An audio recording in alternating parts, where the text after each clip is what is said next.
बच्चों, मेरा नाम है विवेक शर्मा। एक बार फिर से आप सभी का स्वागत करता हूं ईडी अकेडमी में लर्निंग विद एक्सीलेंस।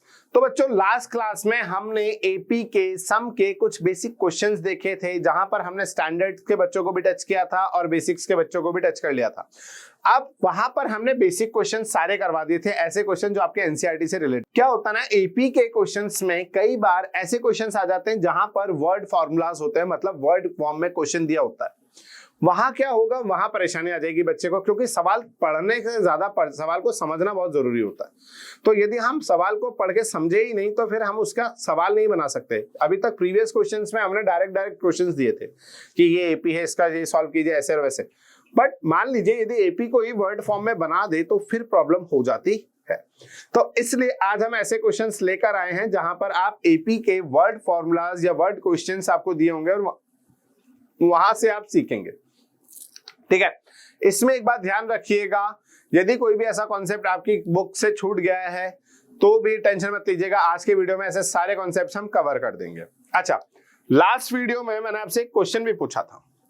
मैंने आपसे एक क्वेश्चन पूछा था कि एपी को हम प्रोग्रेशन के साथ एक और टर्म से कंपेयर करते हैं, तो वो क्या टर्म थी? किसी बच्चे ने मुझे जवाब दिया, तो मैं आपको वापस याद दिला देता हूं सभी बच्चों को कि प्रोग्रेशन और सीक्वेंस की हम बात कर रहे थे, और दोनों में से सीक्वेंस और प्रोग्रेशन में प्रोग्रेशन इसलिए ही तो इजी है क्योंकि प्रोग्रेशन में फॉर्मूलाज बनते हैं। एक क्वेश्चन और हमने वहां दिया था जब हमने आपसे सेवन टर्म्स के बारे में पूछा था कि 7 टर्म्स यदि आपको एपी के अज्यूम करनी हो तो क्या होगा। तो उसमें जिन बच्चों ने जवाब दिया वेरी गुड, इसका आंसर था a-3d, a-2d, a-d, a plus a plus d, a plus 2d and a plus 3d। इस तरह से आपने 7 टर्म्स अज्यूम करी, और साथ ही साथ मैंने आपसे 6 इवन टर्म्स के वाला भी पूछा था कि यदि इवन टर्म्स पूछ ले, यदि 6 टर्म्स पूछ ले तो क्या होगा। तो इसका जवाब था a-5d, a-3d, a-d। साथ ही साथ a प्लस, उल्टा ऐसे चलते हैं तो a plus D, next term हो जाएगी a प्लस 3d, और नेक्स्ट टर्म हो जाएगी हमारी a प्लस 5d। ठीक है, तो इस तरह से ये 6 टर्म्स हमें इवन के केस में अज्यूम करने में हेल्प करती हैं, और ये ऑड के केस में 7 टर्म्स। तो लास्ट क्लास के सारे क्वेश्चंस के जवाब जिन भी बच्चों ने दिया, जिन भी बच्चों को याद था, बहुत अच्छी बात है बच्चों, आपको समझ में आ रहा है। और जिन बच्चों को समझ में नहीं आ रहा है प्लीज ट्राई करते रहिए, ऐसे क्वेश्चंस आपसे बहुत इजीली बनना स्टार्ट हो जाएंगे। चलो अब आते हैं अपने प्रेजेंट क्वेश्चन पर। क्या कह रहा है, in an AP the sum of the first n terms is 4n² - 3n। पहली बात, सर एपी की बात बोलकर ये n में क्या कर दिया। दूसरा, पूछ भी कह रहा है nth टर्म बताओ। सर नंबर तो दिया ही नहीं, n की तो पोजीशन देता है ना कि 15वीं टर्म बताओ, 16वीं टर्म बताओ।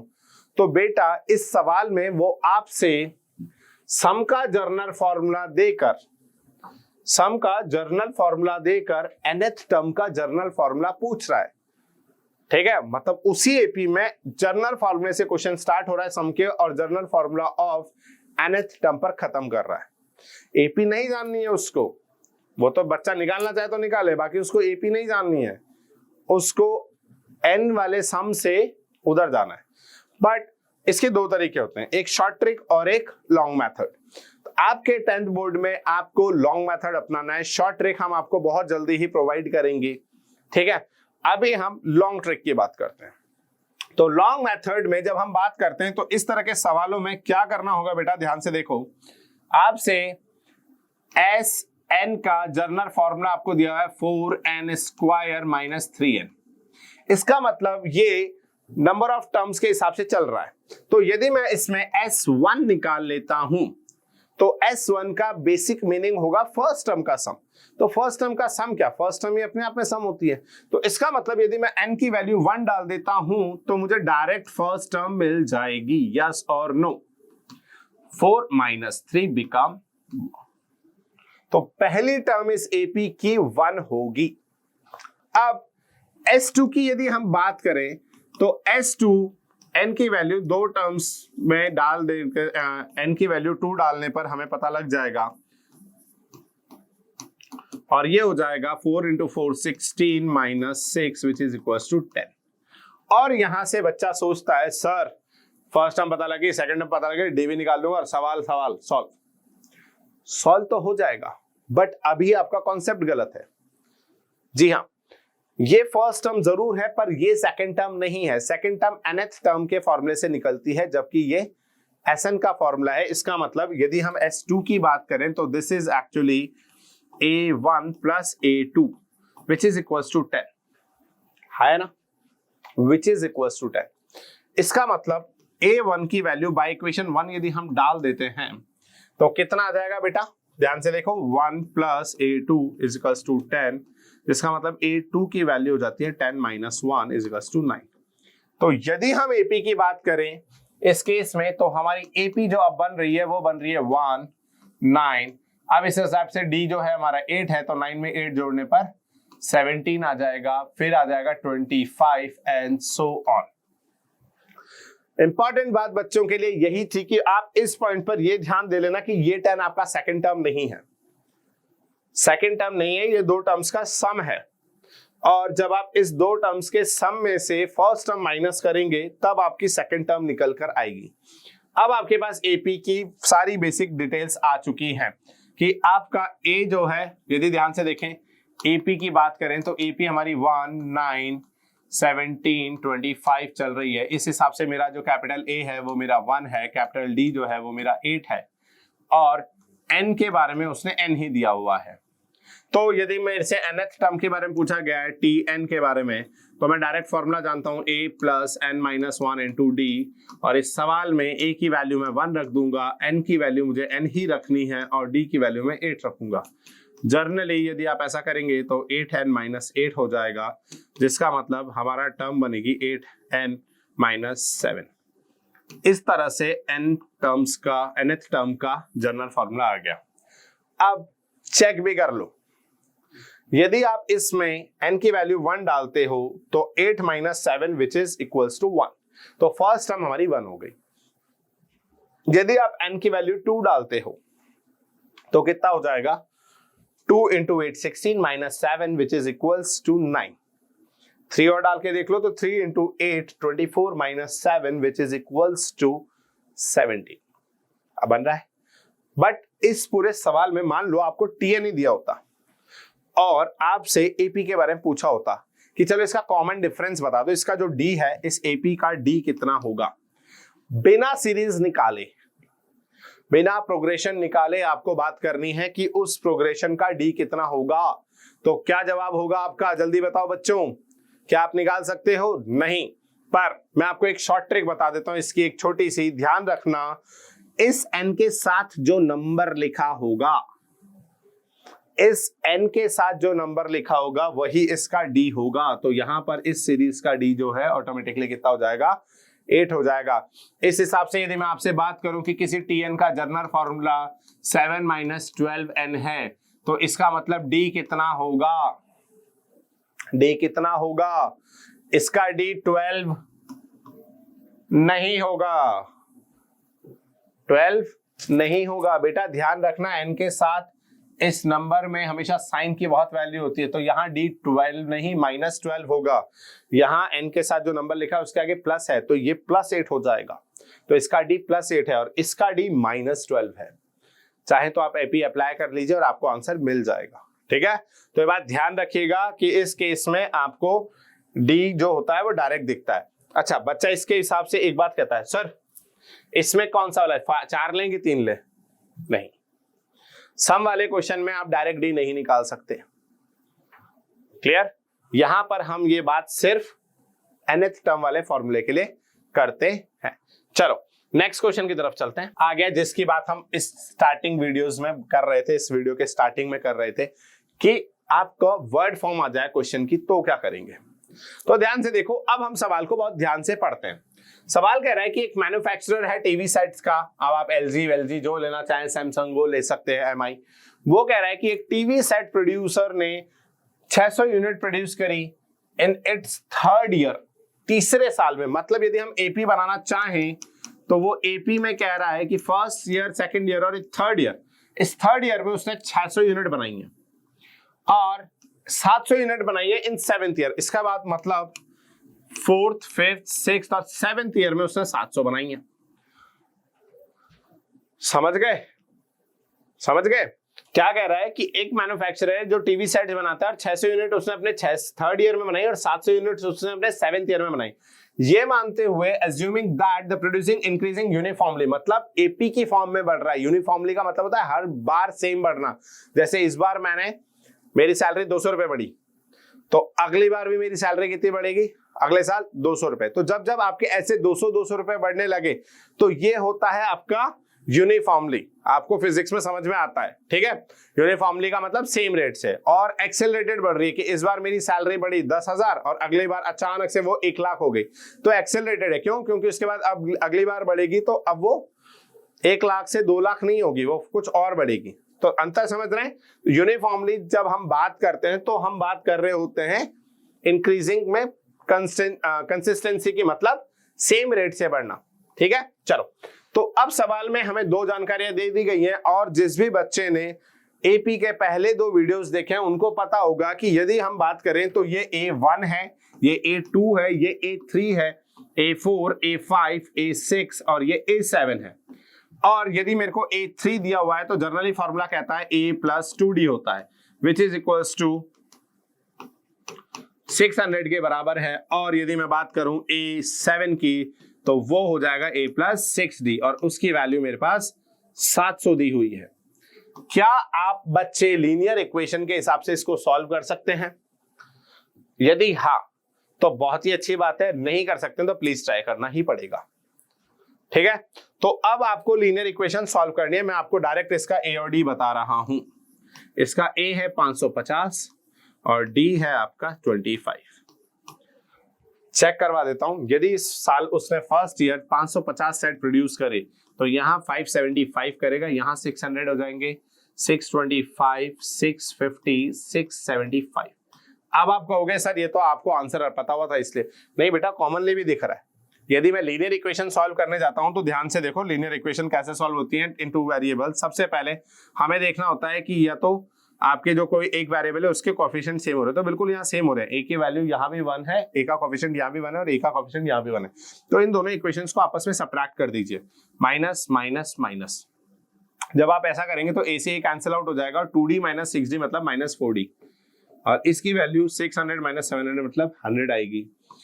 माइनस से माइनस करता तो डी की वैल्यू 25 आ गई और इस डी की वैल्यू 25 को आप किसी भी एक सीरीज में डाल दीजिए। 25 यहाँ डालेंगे तो 2 × 25 50 और 50 को 600 में से माइनस करेंगे तो कितना आ जाएगा? ए की वैल्यू 550। तो मैंने डायरेक्ट लिख दिया, पर मैंने सॉल्व करा है। तो यही काम आपको भी आना चाहिए। क्लियर? इन चीजों में हम बहुत ज्यादा देर नहीं लगाएंगे। आप ये सोचो ये लीनियर इक्वेशन का सवाल है और मैं लीनियर इक्वेशन सॉल्व करने लग जाऊं, नहीं। ये एपी का सवाल है, इसलिए आप इसको जितना जल्दी सॉल्व कर देंगे उतना जल्दी आपके लिए एपी का पार्ट आ जाएगा। अभी एपी का पार्ट तक नहीं आया है। अभी तक हमने सिर्फ ए और डी 2 वेरिएबल सॉल्व करे थे, बट फॉर्चुनेटली यही मेरा एपी का स्टार्टिंग पार्ट भी हो जाता है कि मुझे किसी भी एपी में 2 चीजें चाहिए होती है, ए और डी। और मेरे पास यहाँ ए भी है और डी भी है, ए भी है और डी भी है। अब मुझसे जो पूछना है पूछ लो, है ना? तो उसने मेरे से पहला क्वेश्चन करा है, find the production in first year. तो फर्स्ट ईयर का मतलब ए पूछ रहा है तो ये तो डायरेक्ट ही आ गया 550।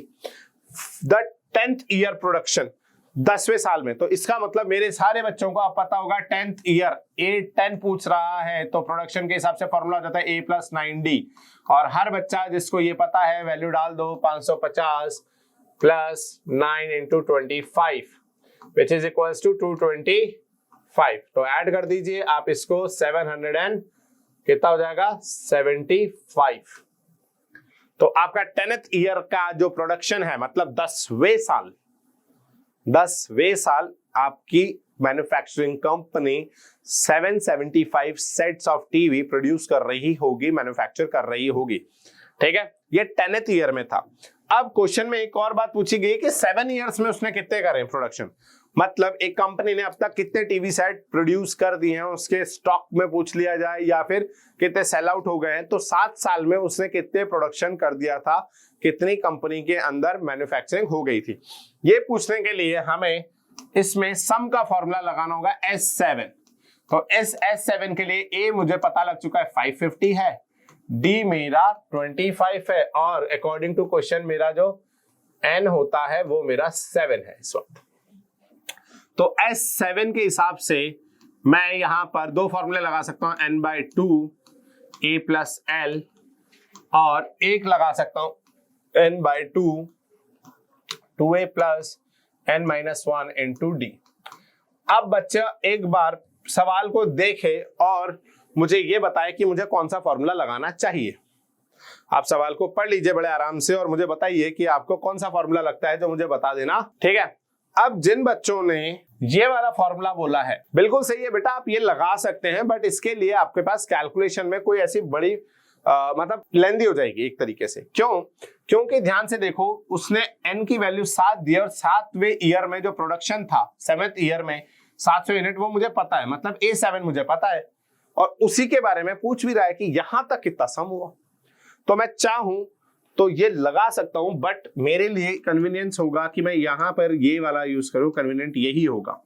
तो 550 प्लस एल की वैल्यू मेरी यहां पर कितनी हो जाएगी, 700। तो ये कितना हो जाएगा, 7/2 इंटू 1250 कितना हो जाएगा, 7 इंटू 625 मल्टीप्लाई कर दीजिए। इस वक्त तक कंपनी ने 7 साल बाद तक, मतलब 7th ईयर जहां उसका खत्म हो रहा था, तब तक कंपनी ने 4375 टीवी सेट प्रोड्यूस कर दिए थे। और यही काम यदि आप चाहें तो यहां से भी कर सकते हैं, 7/2 into 2 into 550 plus 7 minus 1 into 6 into 25। जब आप देखेंगे तो यहां भी कितना हो जाएगा, 7/2 into 1100 plus 150 which is equals to 1250। और यहां से यदि आप ये पॉइंट पे सेम आए हैं तो कैलकुलेशन आगे भी सेम जाएगी। तो यहां पर सवालों में, आपके वर्ड प्रॉब्लम्स में इस तरह के जितने भी सवाल आते हैं उनमें आपको सवाल बहुत ध्यान से पढ़ना है। आप कोई सा भी तरीका अपनाएं, आपका सवाल सॉल्व हो ही जाएगा, बस आपको बेसिकली सवाल समझ में आना चाहिए। क्लियर? चलो अब ये वाला क्वेश्चन है, the house of a row, the houses of a row are numbered consecutively from 1 to 49। तो ये बात नहीं भी बोलता तो भी मुझे पता है कि मेरी गली में यदि घर स्टार्ट होते हैं स्टार्टिंग से, तो पहले घर का नंबर पहला होता है और फिर लाइन से चलता है। ऐसा थोड़ी 1 के बाद 3 आ रहा है फिर 4 आ जाएगा, नहीं, 1 के बाद 2, 2 के बाद 3, 3 के बाद 4। तो उसने कहा एक गली है जिसके अंदर 1 से लेकर 49, 1 से लेकर 49 तक घर हैं लाइन से, और एक ऐसा पोजीशन पर एक ऐसा घर है, जैसे ये घर बने हुए हैं, बीच में एक ऐसा घर आ रहा है जिसके बाद और जिसके पहले, that the sum of the numbers of the house, इससे पहले वाले घरों के जो नंबर्स है उनका सम इसके बाद वाले घरों का, इसको तो छोड़ देना है। वो क्या कह रहा है, इसको तो छोड़ दो। वो कह रहा है कि इसके पहले वाले घरों का सम, नंबर्स का सम, इसके बाद वाले घरों के नंबर्स के सम के बराबर है। तो आप बताओ कि ऐसा कौन सा नंबर होगा। अब दिमाग तो कह रहा है कि हाँ बात तो समझ में आ गई, यदि 49 तक है तो सर आधा दबाड़ देते हैं। नहीं बेटा, क्योंकि 1 to 24 का जो सम होगा, मान लीजिए 49 के हिसाब से कितना रहा है, 24 ही आ रहा है, तो 25 पोजीशन पर आप कह रहे हो कि x 25 पर है, पर उसके बाद 26, 27 ऐसे कुछ नंबर्स के बाद ही आपको 49 तक जाना है, और 1 से 24 तक का सम तो बहुत कम होगा, और 26 to 30 या 35 तक आप जाओगे तभी तक ये सम बराबर हो जाएगा। तो ये बात ध्यान रखो कि ऐसा नहीं होगा, तो ये इतना आसान तो नहीं होने वाला। तो सवाल समझ में आना चाहिए पहले कि सवाल क्या कह रहा है। तो सवाल कह रहा है कि इस x वाले घर की वैल्यू बताओ, कौन सा नंबर होना चाहिए इस घर पर। चलो तो चेक कर लेते हैं, आ जाओ। सवाल समझ में आ गया है तो सवाल की इक्वेशन बनाई जाएगी, और इक्वेशन के हिसाब से 1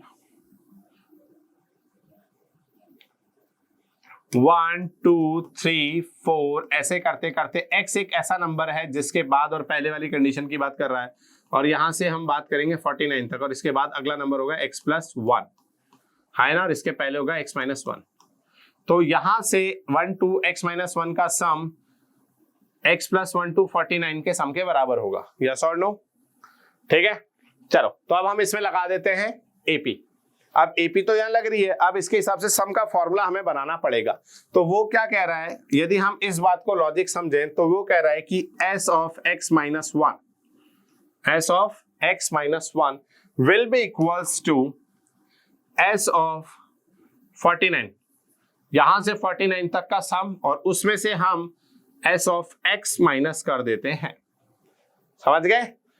एपी में x माइनस 1 तक का सम हम पूरे में से यदि इतना माइनस कर दें तो जो आंसर आना चाहिए, मतलब 49 में से x तक का सम माइनस करेंगे तो x प्लस 1 से लेकर 49 तक का सम आ जाएगा। इसका सम इस सम के बराबर हो जाएगा। तो ये हमारी इक्वेशन है, इसमें हमें a d सब पता करना है। तो देखो किसी भी इन तीनों ही एपी का a जो है वो बदल सकता है, बट d जो है यहाँ पर 1 रहेगा, d जो है वो 1 रहेगा। अब इस हिसाब से आपका यहाँ पर n की वैल्यू x माइनस 1 होगी, इसमें n की वैल्यू 49 होगी और इसमें n की वैल्यू x होगी। ठीक है। अच्छा, a की बात करें तो इसका a जो होगा आपका 1 होगा, इसका a भी 1 होगा और इसका a कितना हो जाएगा? इसका भी a 1 होगा। वेरी गुड, क्या बात है, बहुत ही अच्छी बात होगी। ये तो यही हुआ ना, x माइनस 1 का सम, इसका a1 आ गया, इसके लिए इसका सम निकालने के लिए। Very good. हाँ, तो सबका a सही है, n अलग अलग है और d सबका 1 है। बस अब आप फॉर्मूले में डाल दीजिए और आपका आंसर निकल कर आ जाएगा। चलो तो स्टार्ट करते हैं। ठीक है, देखो कैसे करना है। चलो एक बार लिख लेते हैं, s x minus 1 is equals to s 49 minus s x. अब सम का फॉर्मूला लगा दो डायरेक्टली। ठीक है, तो सम का फॉर्मूला आपको पता है कौन सा लगाना है। अच्छा, कई बच्चे कहेंगे सर इसमें है ना हमारे पास नंबर ऑफ टर्म्स नहीं है। बिल्कुल है, यही तो है ना, अभी तो बता दिया था आपको। ठीक है, तो इस हिसाब से यदि हम देखें तो इसका फॉर्मूला कितना हो जाएगा, x माइनस 1 अपॉन 2। अब 2a लगाना चाहिए हमें या a प्लस एल वाला फॉर्मूला लगा देना चाहिए? तो हमें a प्लस एल वाला फॉर्मूला लगा देना चाहिए, क्योंकि इस केस में हमारे पास a सबका पता है और किस पोजीशन की बात चल रही है उस हिसाब से हमें l भी पता है। ठीक है, तो इसके हिसाब से a प्लस एल लगाएं तो 1 प्लस एल, इसकी last term x plus minus 1 ही तो लिखा होगा। इस पर्टिकुलर पॉइंट पर क्या नंबर लिखा होगा, x माइनस 1। ठीक है, तो यहां पर x minus 1 is equals to s 49 का सम हो जाएगा 49 बाई 2 1 प्लस 49, है ना, यस और नो। और इसमें से हम माइनस करेंगे sx, मतलब x by 2 1 plus x, yes और नो। यदि आपका ये वाली बात बन गई तो अब तो सवाल सॉल्व हो जाएगा। ध्यान से देखो, सबसे पहले क्या करेंगे, x माइनस 1 अपॉन में यहां आ जाएगा x upon 2 is equals to, इन दोनों में यदि हम 1/2 कॉमन ले लें तो अंदर बचेगा 49 into 50 minus x into x plus 1। अब 2 से 2 कैंसिल आउट हो गया, तो एक इक्वेशन का एक भारी पार्ट तो हमारा सॉल्व ही हो गया, 2 वाली चीज तो खत्म। अब हम मल्टीप्लाई कर देते हैं, क्वाड्रेटिक इक्वेशन बनेगी, सॉल्व कर लेंगे, या फिर हम कुछ और भी कर सकते हैं। ये पार्ट हटते ही ये वाला ब्रैकेट ओपन हो जाएगा, तो पीछे वाली चीज जो x इंटू एक्स प्लस 1 है वो इधर ले आइए, तो x into x minus 1 minus की जगह प्लस हो जाएगा x इंटू एक्स प्लस 1 के, और इधर आ जाएगा 49 इंटू 50। अब आप इसका भी सिंप्लीफाई कर दीजिए तो कितना हो जाएगा, क्लियर, 2450 आ जाएगा। अब इसमें से आप x कॉमन लेंगे तो अंदर बचेगा x minus 1 plus x plus 1, 1 से 1 कैंसिल आउट हो जाएगा, तो यहाँ बचेगा आपका x into 2x which is equals to 2x square which is equals to 2450। और यदि आप यहाँ देखें तो 2450, इस हिसाब से कैलकुलेशन करने जाते हैं तो x स्क्वायर की जो वैल्यू है वो आ जाएगी 1225, और यदि हम ध्यान से देखें तो x की जो वैल्यू है यहां से 35 निकल के आएगी। अब जिन बच्चों को मैंने ये x की वैल्यू 35 कैसे निकाली है ये याद नहीं हो तो प्लीज शॉर्ट ट्रिक्स को देखिए। ठीक है, बहुत जल्दी ऐसी कई शॉर्ट ट्रिक्स हम आपके लिए लेकर आएंगे और वहां आपको समझाएंगे। नहीं तो जब तक बच्चे को समझ नहीं आता एक्स स्क्वायर की वैल्यू आप अंडर रूट करके निकाल सकते हैं, 35 आ जाएगी। ठीक है, तो यहां पर आपको ये बात समझनी है कि 35th नंबर का घर वो पोजीशन है जहां पर 1 से लेकर 34 तक का सम, 1 to 34 का सम 36 to 49 तक के सम के बराबर जाता है। समझ गए, 35 बीच का वो घर है, इससे पहले के घरों का सम उसके बाद के नंबर्स, घरों के नंबर्स के सम के बराबर हो जाता है। क्लियर, चलो आगे चलते हैं। ये आज का लास्ट सवाल है और इस एपी का भी लास्ट सवाल है। ठीक है, अब इसमें क्या बोल रहा है कि आपके पास 700 रुपए हैं, आपको 7 कैश प्राइजेस बांटने हैं, पैसा बांटना है आपको। आप अमीर हो चुके हैं, हालांकि ज्यादा भी नहीं है क्योंकि आप 700 रुपए बांट रहे हैं, बट 700 रुपए को जब आप प्राइज की फॉर्म में बांटेंगे तो आपको ये ध्यान रखना है कि सबसे अच्छे बच्चे को जो प्राइज मिले उससे थोड़े घटिया बच्चे को 20 रुपए कम मिले। आपने इसको मान लिया ए रुपीज दिए हैं तो इसको A-20 मिले, उससे नीचे वाले बच्चे को उससे भी 20 रुपए कम मिले। तो इस तरह से आपको ये 700 रुपए बांटने हैं और 7 बच्चों में बांटने हैं। तो अब आप ध्यान से देखिए कि आपके पास SN जो है, S7 जो है वो तो आपके पास है 700 रुपए, N की वैल्यू आपके पास है 7 रुपए और D की वैल्यू आपके पास है 20 रुपीज। अब मुझे लगता है इस फॉर्मूले को अप्लाई करके आप लोग A निकाल लेंगे और उसके बाद सातों प्राइस निकाल लेंगे। अच्छा, D दो तरह से मान सकते हो आप। ये यदि आप D+20 लेते हो तो आपने सबसे छोटे वाले बच्चे को क्या प्राइस बांटा होगा वो आ जाएगा और उससे फिर +20 करते जाओगे तो बड़े बच्चे तक, 7वें बच्चे तक कितना प्राइस पहुंचा वो आपको पता लग जाएगा। उल्टा भी कर सकते हो। देखो बात क्या कह रहा हूं मैं, बात समझ लो, मैं सवाल करवाऊंगा नहीं, आपके लिए होमवर्क है इसलिए बात समझ लो। यदि आप स्टार्टिंग सबसे छोटे बच्चे को A रुपीज दिए और तो उसके अगले वाले बच्चे को आप A+20 दोगे, अगले वाले को A+40 दोगे, उसके अगले वाले को A+60 दोगे एंड सो ऑन। तो आप ऐसे बढ़ा सकते हो या फिर आप उल्टा कर सकते हो कि सबसे टॉप वाले को मैंने A रुपया दिया, सबसे टॉप वाले को मैंने A रुपये दिए, उससे अगले वाले को 20 रुपए कम दिए, जो मैं समझा रहा था। तो आप कोई सा भी कर सकते हो, बट दोनों में जो प्रॉब्लम है वो बस इतना है कि इसका जो D है वो +20 होगा और इसका D -20 होगा। तो इस केस में जब आप सॉल्व करोगे तो A निकल के आएगा मिनिमम, मतलब सबसे कम आपने क्या प्राइस बांटा, उसके बाद 20-20 ऐड कीजिए, और इसमें जो निकल के आएगा A वो आएगा मैक्सिमम। ये मैक्सिमम प्राइस था जो आपने बांटा, उसके बाद हर वैल्यू कम होती चली जाएगी।